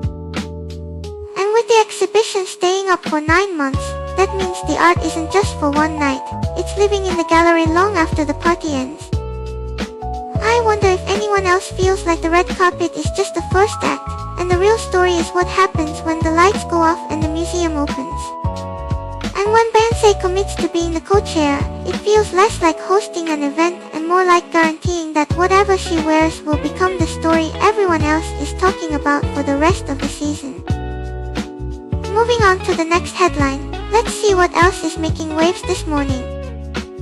Shifting gears to the track in Miami, where the noise of the engine is being drowned out by a very quiet number, 19. Kimi Antonelli is 19 years old and currently leading the championship by 9 points over his teammate, while Max Verstappen sits in 9th. 19 years old is such a young number to carry that weight, and I wonder if the silence of the numbers is heavier than the noise of the engines. Max Verstappen has dominated this sport for years, yet here he is sitting in 9th place, 60 points behind the rookie. The new 2026 regulations have completely reshuffled the order, and Mercedes seems to have found something new since Hamilton left. Does anyone else feel like the old rules of who should be winning just don't apply anymore? I wonder if that 9-point lead feels different to him than it does to the older drivers. For them, it's the weight of history. For Kimi, it might just be the pressure of a new beginning. He's already won races in China and Japan this season. That kind of speed isn't something you can just plan for, it just happens. Does anyone else think the new rules made the gap between the rookie and the veterans feel even wider? Like the old guard is suddenly trying to catch up to a kid who doesn't know what they're doing yet.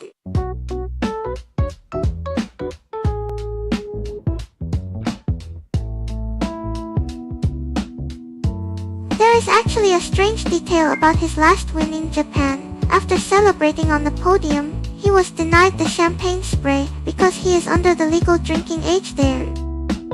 And he just broke Lewis Hamilton's record as the youngest driver to ever lead the championship, so he is literally rewriting the history books before he is even old enough to drink the celebratory drink.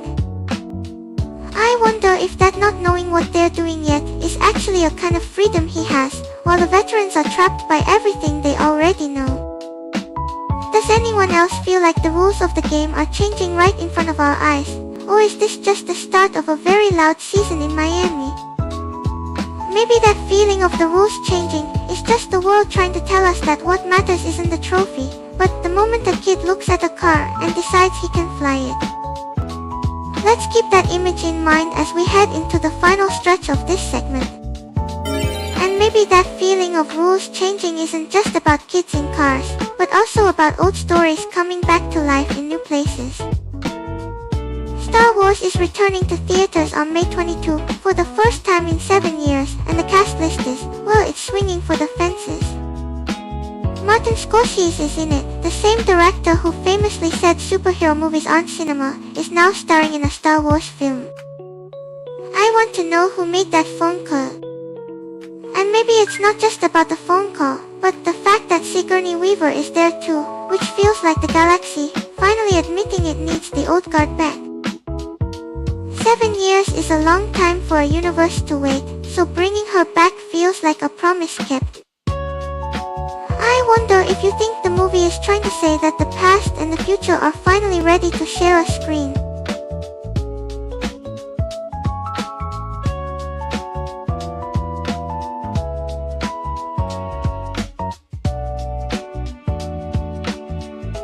And if the past and future are sharing a screen, I wonder if Grogu is the bridge between them, or if the real story is about who gets to decide which parts of the past stay. The box office is already tracking, and $80 million opening, which tells me people are ready to pay to see if this experiment works. But with Scorsese and Sigourney in the cast, maybe the question isn't if it works, but whether this is the moment the galaxy finally decides to take itself seriously again. What do you think, everyone? Does seeing those names make you want to go to the theater, or does it feel a little too crowded with legends? It's been 7 years since we last saw Star Wars in theaters, so the silence in those cinemas feels different now. With Scorsese and Sigourney Weaver in the cast, I wonder if the whole movie is just about trying to fill that quiet space. Does a crowded theater feel heavy when the screen goes dark, or does it feel like a promise that the story is finally coming back? And speaking of boundaries dissolving, I remember how people used to say serious cinema and blockbusters lived in separate worlds, but now seeing Scorsese's name there makes me wonder if that wall is finally coming down. It's the ultimate bridge between credibility and spectacle, and honestly, I want to know who made that phone call. Moving on to the next story, let's see what else is happening in the world today. The World Snooker Championship is reaching its semifinals at the Crucible, and Wu Yais has taken a commanding 6-2 lead over Mark Allen. It's the 50th edition of this event, a venue that feels almost sacred in snooker culture, and seeing a young Chinese player dominate like this feels like a changing of the guard. With Wu Yais holding a 6-2 lead, I'm wondering if the audience in Sheffield feels like the match is already won, or if that score somehow makes the silence in the room even heavier. It's a historic moment for Chinese snooker on this stage, and seeing a young player dismantle a former champion like that changes the whole energy of the tournament. While that's happening, Sean Murphy and John Higgins are locked at 4-4, so the contrast between the clean sweep and the knife fight must be incredible to watch live. And with the final set for May 4th, it's going to be a very busy day for culture, isn't it? Wu Yais is actually 22 years old, which makes that 6-2 lead feel even more like a new era arriving at the Crucible. I keep wondering about the atmosphere in Sheffield right now. Is the silence heavier when the score is 6-2, or when it's locked at 4-4? With the final set for May 4th, we're looking at a day where Star Wars, the Met Gala, and the Snooker Championship all collide, quite the cultural triple-header.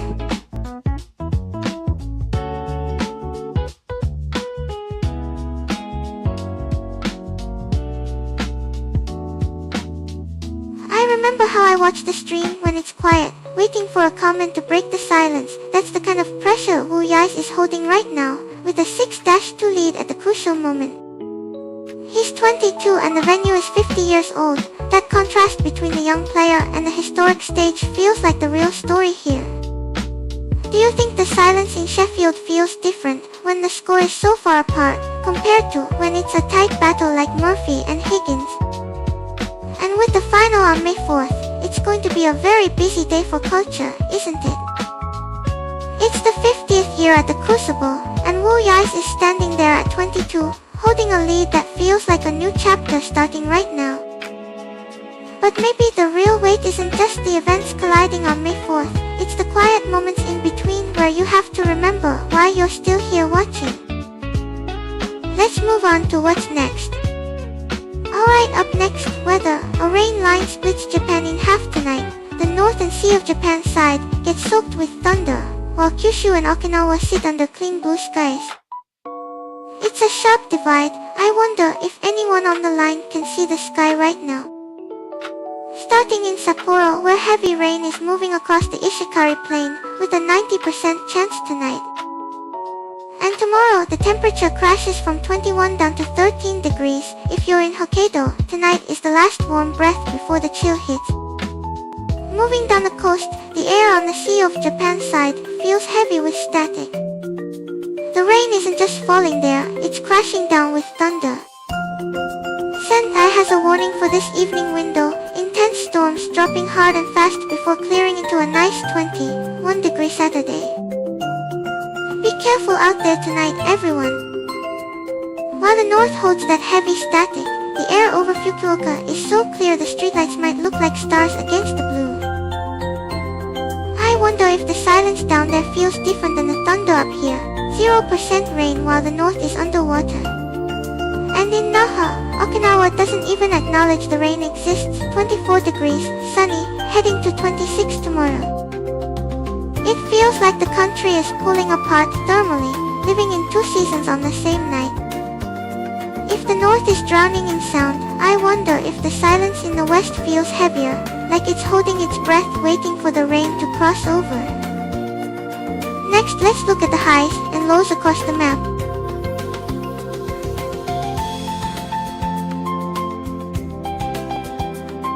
The numbers tell a story of distance today. The gap between the coldest morning in Sapporo and the warmest in Naha feels like a lifetime, even though the clock shows the same time for everyone. Sapporo is dropping 8 degrees overnight, crashing from 21 down to 13. If you're in Hokkaido, tonight is the last warm breath before the chill sets in.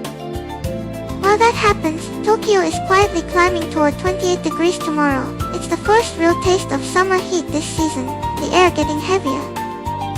And then there's Naha, where it's 24 degrees and sunny heading to 26. Okinawa doesn't even acknowledge the rain exists. Sendai has that evening window where the sky might turn heavy. The storms there drop fast, the kind that catch you off guard before clearing into a nice 21 degree Saturday. It's interesting how the silence in the west feels different from the quiet of a clear sky, almost like it's holding its breath, waiting for that rain line to finally cross over. That waiting silence in the west makes me wonder about the people standing under that clear sky, watching the clouds pile up on a horizon they can't touch yet. It's a strange feeling to know the rain is coming, but not for hours, like the air is holding its breath for the whole country. Let's check today's highs across the country. Sapporo drops 8 degrees overnight into tomorrow, while Tokyo quietly climbs toward 28. The temperature gap between north and south is the widest it's been in days. That means the commute in Sapporo is going to be brutal, with the cold hitting right when people step outside, but in Tokyo the heat is already getting heavy by noon. Shifting the view south now, Nagasaki is sitting at 29 degrees with a heavy, humid silence. And in Fukuoka, the pressure is dropping in the afternoon. Commuters are already checking their umbrellas because that rain line is moving faster than expected. The rain has already started in Sendai. The air is getting thick and heavy, and people are rushing to find cover before the evening storms hit.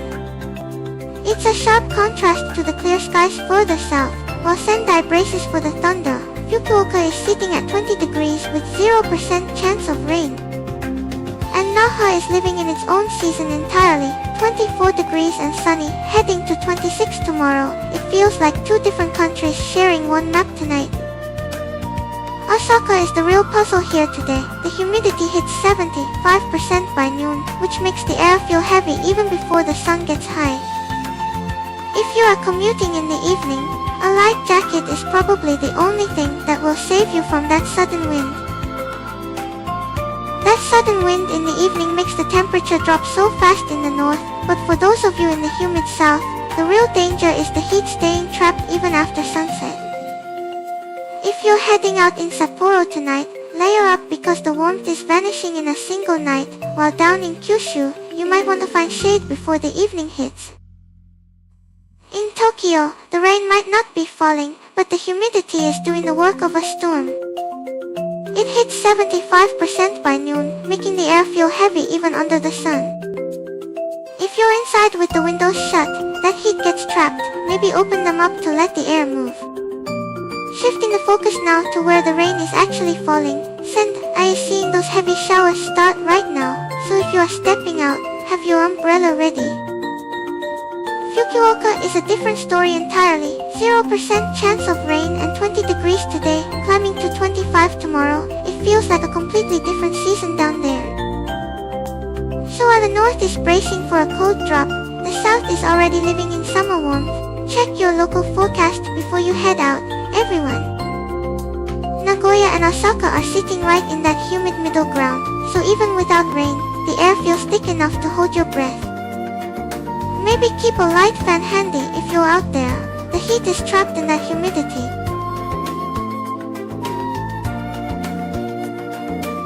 Let's switch to the low temperature view. In Sendai and Aomori, the rain brings a sharp drop to the 70s, and as night falls, the wind makes it feel colder than the numbers say. I remember how the rain sounds different when the air is that cold. Looking at the lows now, where the rain leaves its mark, Sapporo is the sharpest drop on the board, sliding from 21 down to 13 overnight. That is an 8-degree shift in a single night. If you are in Hokkaido, the warmth you feel today is the last breath before the chill sets in. Meanwhile, Tokyo is climbing toward 28 tomorrow. The air is going to feel heavier there, the first real taste of summer heat this season. It is a strange split, the country pulling apart thermally while the rain keeps the north in one season, and the south in another. And so, even in the cities where the rain stops, the morning air will still feel like autumn if you step outside before the sun climbs high enough to burn off the cooling. It is that strange gap where the night lingers on the skin, even as the forecast says summer is waiting just past the horizon. For Fukuoka and Naha, the sun is already doing its work, but up north, the jacket is still the right choice for a while longer. That jacket is really the map of the day right now. It marks exactly where the season is still holding on, before the sun wins the argument. In Sapporo, you need that layer for the 8-degree drop tonight, but in Naha, the jacket stays in the closet while the sun climbs to 26. It is a sharp line between needing warmth and needing shade, all on the same morning. Osaka feels like a quiet pause right now. The air stays cool enough to remember the wind until noon arrives. It is a strange middle ground, not the heavy rain of the north, but not the clear blue of the south either. Just enough warmth to feel the change, but not enough to let go of the season completely. Alright, let's tie it all together with a final look at the nationwide outlook. The country is splitting into 2 seasons tonight, with Sapporo dropping 8 degrees while Tokyo climbs toward 28, so if you are crossing that line, bring an umbrella just in case. There is a specific kind of quiet that follows the rain in the north, and I wonder if it feels different from the silence under the clear sky in Okinawa. One side is cooling down into a new season, while the other is already living in summer, 2 different mornings happening at the exact same time. That wraps up our weather for today. See you tomorrow for the next forecast, and we will move on to our final thoughts now. It makes me wonder if the people under the rain remember the moon more than the people under the clear sky, even though they can't see it right now.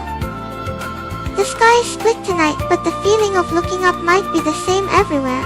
We will catch you again tomorrow morning with the next forecast. The rain stops being weather the moment the umbrella opens. The sound changes from something in the sky to something on the fabric, which is the only part of the storm I can actually hear. So if you are in Sapporo tonight, listen for that shift, and if you are in Okinawa, enjoy the silence of a clear sky while the north holds its breath. See you tomorrow for the next forecast. I think that line between the rain and the clear sky is where I feel most like myself, suspended in the middle. Maybe that's why the silence feels so heavy tonight. That wraps up our weather. See you tomorrow morning, and we'll move on to our final thoughts now. The silence after the rain stops feels different than the silence before it starts. I wonder if you can feel that shift in your chest, or if it is just in the air. That wraps up our weather for today. See you tomorrow morning, and we will move on to our final thoughts now. Before I go, I want to check the time. It is 06:51, but I remember how the clock hitting 00:00 made the day feel like it folded over itself.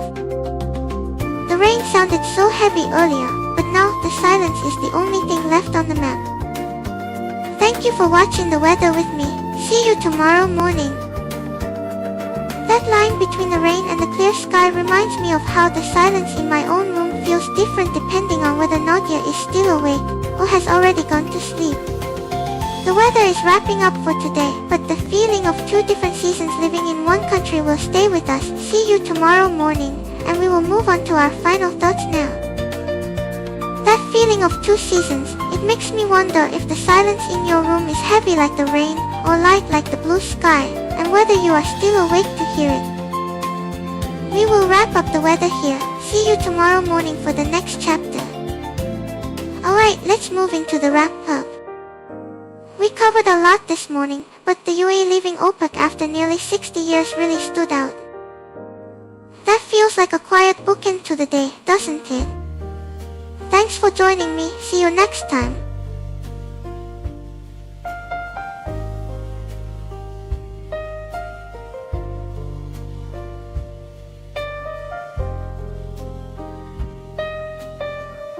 Repeating see you next time makes me wonder, will I actually remember the specific feeling of this morning when we meet again?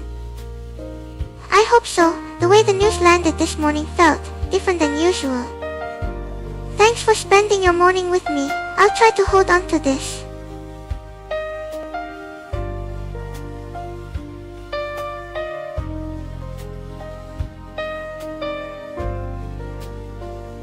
It's strange how the headlines settle into a quiet hum once the broadcast is done. From the UAE stepping back after 60 years, to Japan moving billions in the market, the world is shifting while we just watched it happen. I hope you carry that feeling of the morning with you as the day gets louder.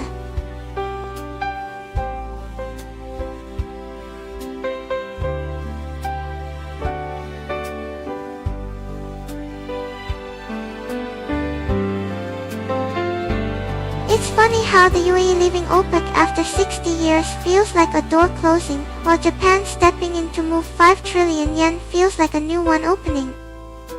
And with the DHS shutdown finally ending, maybe the world is just trying to find a new rhythm before the real day begins. I'm not sure if this morning quiet is just a pause before the noise returns, or if it's a space I can come back to when things get loud.